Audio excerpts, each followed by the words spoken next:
Alam nyo ba meaning ng kaduo? Yan, yung kaduo nyo ngayon, nakakalaro nyo araw-araw. Yung nakakasama nyo, mapa win streak, mapa lose streak, okay lang yan. Bawi next game. Yan ang tunay na kaduo. Yung ipagpapalit yung 5-man niya sa duo nyo. Pag may ganyan kang kaduo ngayon, wag mo nang iwan. Kasi hindi naman makikipaglaro sa'yo yan kung may kalaro na yung iba. Sa dami ng nakaduo ko, walang tumagal. Lalo na yung naging high points na sila, wala na, hindi mo na sila makakausap. Hindi naman lahat ng kaduo permanente. Iiwan ka rin yan pagka tumaas yung rank niyan. Maniwala ka sa akin.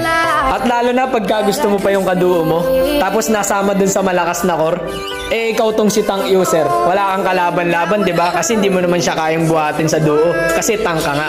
Ipakita mo na ikaw yung the best. Magbata ka tol, wag kang matulog. Hintayin mo mag-wave si St. Peter sa'yo hanggang sa lumakas ka.